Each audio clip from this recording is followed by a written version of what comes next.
मैं आपके सामने जैसा था वैसे ही आना चाहता था, लेकिन पहले मैं बिजनेसमैन था। राजनीति में मैं पैसे कमाने नहीं आया था, आप सब जानते हैं। जब मैं पार्षद था, आप जानते हैं, कोई भी बीट कांस्टेबल या कोई भी एमसीडी का बंदा पैसे नहीं मांगता था जब तक मैं था, और ना कोई कह सकता। मैंने कसम खाई थी जब पार्षद का चुनाव जीता था कि अगर 1 रुपया भी मैंने लिया किसी से भी वो हराम होगा। कहा था। 3 साल में आपके बीच में रहा, 2 साल जेल में रहा, बहुत परेशानी थी, खाने के लाले थे। मेरे बच्चों से बात हुई, इनसे कुछ लोगों ने संपर्क करा जो उस महकमे के इंस्पेक्टर थे कि भैया हम कुछ मदद कर दें। बच्चों ने मुझे कहा अप्पू ऐसे ऐसे वो लोग आए थे। मैंने कहा बेटा मैं तुम्हें इस परिस्थिति में ना मना करूंगा ना हाँ करूंगा, लेकिन मैंने कसम खाई थी बस इतना बताऊंगा। मेरे बच्चों से 2 दिन बाद जब मैंने पूछा क्या फैसला लिया, मेरे बच्चों ने, मेरे बेटे ने कहा अप्पू जो नाम तुमने कमाया है, जो कसम तुमने खाई थी, हम तुम्हारा खून हैं, हम तुम्हारे खून की लाज रखेंगे, मरते दम तक हम भी तुम्हारे नक्शे कदम पर चलेंगे। उस वक्त हालात बहुत खराब थे भैया, मगर मैंने ना हिम्मत हारी ना हौसला तोड़ा। एक कसम जरूर खाई थी। फिर क्या कसम खाई थी कि जो जिंदगी अल्लाह ने मुझे बख्शी है, क्योंकि वो तारीख जो मैं नाम नहीं लेना चाहता, उस दिन मुझे लगा था कि ना मैं बचूंगा, ना मेरे बीवी बच्चे बचेंगे, ना मेरे माँ बाप बचेंगे। क्योंकि वीडियो जो आप देखते हैं जो टीवी पे सर्कुलेट होती है, आसपास देखना चारों तरफ, या तो मैं इस कोने पे हूँ भाग रहा हूँ या उस तरफ भाग रहा हूँ। अंदाजा लगाना है कि मैं क्या कर रहा था भैया, मदद मांग रहा था सिर्फ। तो मैंने जब आज 3 साल के बाद, 4 साल के बाद, 5 साल होने से पहले एक कसम फिर खाई है कि राजनीति मेरे लिए न कल व्यवसाय था, ना बिजनेस था, ना आज है ना कल होगा, लेकिन अब एक जिम्मेदारी जरूर मैं लेता हूं।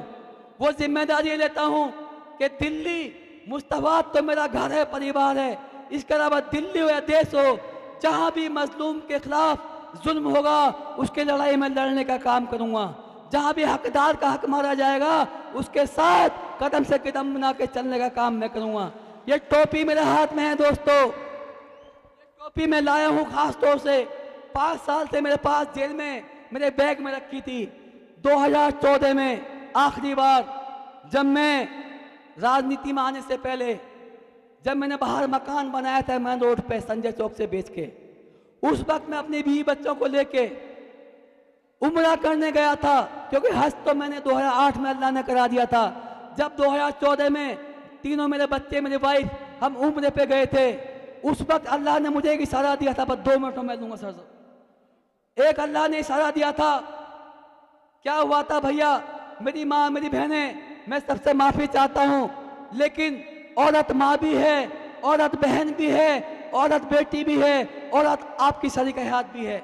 जब हमारा वापसी का टाइम हुआ मदीने से दिल्ली आने का, तो हमारी जो शरीक हयात थी, अहिल्या थी, हमारी वाइफ थी, पत्नी थी, वो रोजाना जो वहाँ बाजार लगे हुए थे जहाँ से सोने का चांदी का सामान मिलता था, जाना, नमाज पढ़ के वहाँ निकलना, रोज सामान देखना, मगर खरीदना कुछ नहीं, पसंद ही नहीं आया।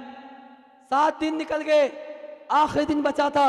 मैंने कहा ये आखिरी मौका है, जो खरीदना है खरीद लो, वरना सुबह हमारी फ्लाइट है, हमें जाना है।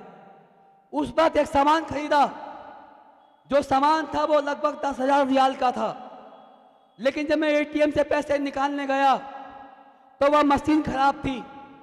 उस एटीएम मशीन में पैसे नहीं थे। मैं मदीने की, मक्के की बात कर रहा हूं भाई साहब आपसे, ईमान नहीं मेरे पास, अगर मैं बनावट की बात करूं तो समझ लीजिएगा बात, मेरी बात को।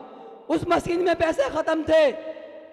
मैं वहां से वापस आया, ये लोग दुकान पे बैठे थे सुनार की, इतने में अजान हो जाती है, मस्जिद नबी में अजान की आवाज आती है, हम सब कुछ छोड़ के पहले नमाज अदा करने जाते हैं, वहां जाकर तरावी पढ़ते हैं। वापस आके जब मैं दूसरे एटीएम पर जाता हूं तो किस्मत की बात वो मशीन खराब, वहां भी पैसे नहीं मिले। अब दुकानदार कहने लगा भैया आपका 2.5% एक्स्ट्रा लगेगा, हम इसमें से डेबिट कर लेंगे। मैंने कहा ठीक है भैया कर लो। जब उसने क्रेडिट कार्ड डाला तो वहां हिसाब से उसकी लिमिट जो थी वो 2 बार में ख़त्म हो गई। जब लिमिट ख़त्म हो गई तो पैसे कम पड़े, रियाल कम पड़े। तो जितने भी पैसे हमारे पास थे जो नगद रखे हुए थे हमने खर्चे के लिए, वो सब इकट्ठे करके हमने उनका हिसाब तो कर दिया कि चलो कोई बात नहीं कि आगे मशीन मिलेगी उससे पैसे निकाल लेंगे। लेकिन जब आगे गए तो मालूम पड़ा कि जो हमारा टाइम था, हिंदुस्तान का टाइम और सऊदी अरब के टाइम में 2.5 घंटे का अंतर था। तो यहाँ के 12 बजे के बाद वो पैसे हमारे उस खाते से निकले थे, भले ही वहाँ 10 बजे थे, लेकिन जब दोबारा उस कार्ड को डाला तो टाइम आउट आ गया लिखा हुआ। अब हमारे पास इतने भी पैसे नहीं कि हम शहरी कैसे खाएंगे, हम एयरपोर्ट कैसे जाएंगे। तो थोड़े बहुत इंडियन करेंसी हमारे पास पड़ी थी, उस पैसे से पैसे इकट्ठे किए। एक वो चलता आसपास का व्यक्ति था बेचारा टैक्सी ड्राइवर, उससे सलाम दुआ होने के नाते मोहब्बत हो गई, उससे मैंने बताया, वो कई जगह लेके गया लेकिन पैसे नहीं निकले। अब तो 24 घंटे के बाद ही निकलेंगे। उसने कहा था भाई ये 500 का रियाल का नोट आप मुझसे रख लो, आप नबी के घर में हो, मैं भी खुश हो जाऊंगा, आप मेरे मेहमान हैं और आपकी परेशानी भी कम हो जाएगी। मैंने कहा नहीं, यह आपका मुझ पर एहसान है कि आपने ऐसी जगह मुझसे मदद करने की अपील की है, क्योंकि ये नबी का शहर है।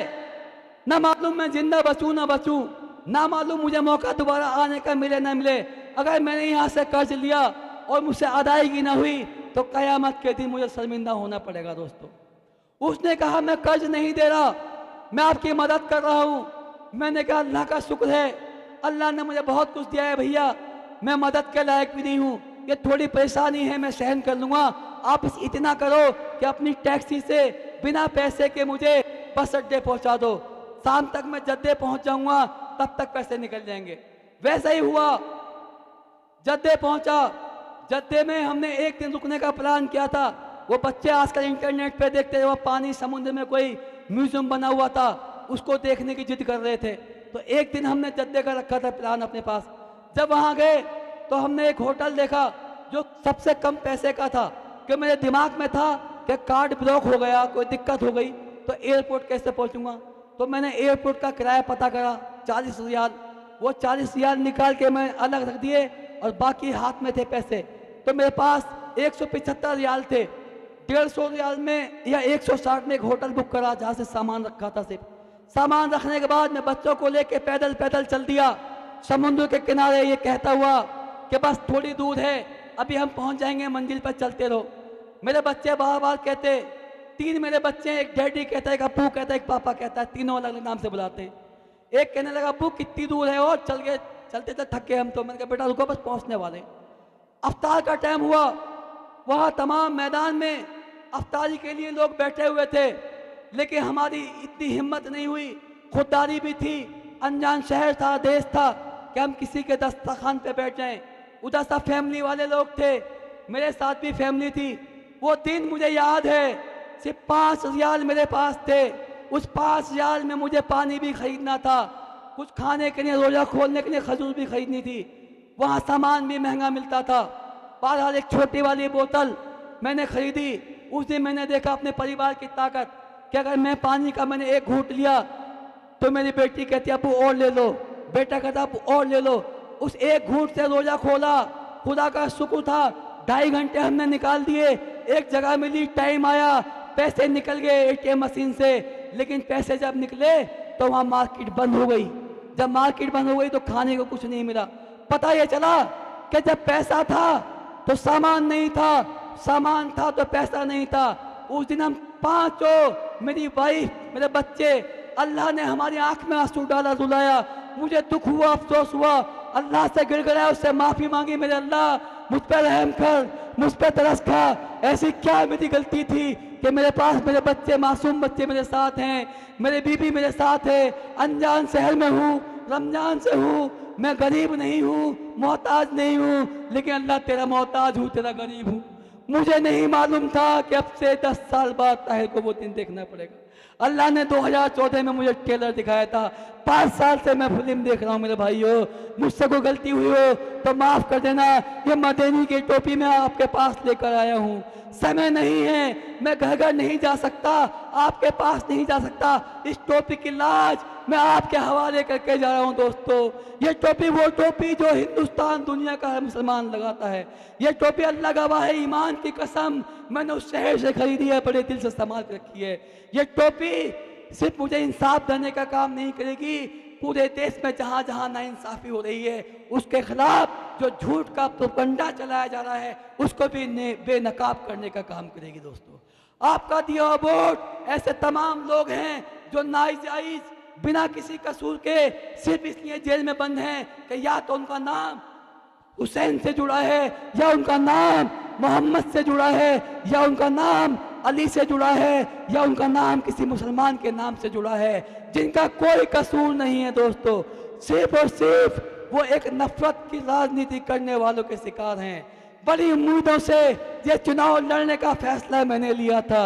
मेरे पास ना पैसा है, ना ताकत है, ना मेरे पास बहुत बड़ी टीम है, लेकिन मेरे पास सिर्फ हौसला है जो 4 दिन में मिला है। मेरे पास ओवैसी साहब जैसा बड़ा भाई है, मेरे पास इम्तियाज जलील जैसे मेरे बड़े भाई हैं, तमाम मुस्तफाबाद का नौजवान है। ये अगर हार दिल्ली के अंदर अगर ताहिर हुसैन को जिताया तो पूरी भाजपा की हार होगी, पूरी भाजपा की। दोस्तों, अगर ताहिर हुसैन को आपने हरा दिया तो दिल्ली में ये हार ताहिर हुसैन की नहीं बल्कि भाजपा की जीत होगी, भाजपा की जीत।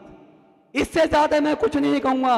सबको मौके मिल जाएंगे, सबके पास मौके आते हैं। आदिल भाई को भी मौका मिल जाएगा, अली भाई को भी मौका मिल जाएगा। बहुत ज्यादा अभी उनकी उम्र नहीं है, अभी कल के नौजवान हैं, लेकिन मेरे पास ये आखिरी मौका है मेरे भाइयों, मेरे दोस्तों। मैं इससे ज्यादा आपके सामने नहीं गिड़गिड़ाऊंगा। अल्लाह के पास जाऊंगा, कयामत के दिन पूछूंगा कि जब ताहिर हुसैन को नीलाम करा जा रहा था, जब ताहिर हुसैन को नफरत के बाजार में घसीटा जा रहा था, जब ताहिर हुसैन के बच्चों के साथ जुल्म हो रहा था, जब ताहिर हुसैन को लोगों ने अकेला छोड़ दिया था, तो यही मुस्तफाबाद के अवाम जो आज तमाम तरह के रिश्ते निभाने की बात करती है, तमाम चीज को भुलाने की बात करती है, यह अवाम आपको जवाब कयामत में देना होगा कि एक इंसान जिसके खिलाफ नाइंसाफी हुई उसने आपसे वोट मांगा इंसाफ की खातिर, या आपने वोट दिया दूसरों डराने की खातिर। दोस्तों, फैसला आपको करना है। तारीख नजदीक है, 5 तारीख पतंग का निशान, 5 तारीख पतंग का निशान, यही है ताहिर हुसैन मुस्तफाबाद की पहचान। अस्सलाम वालेकुम।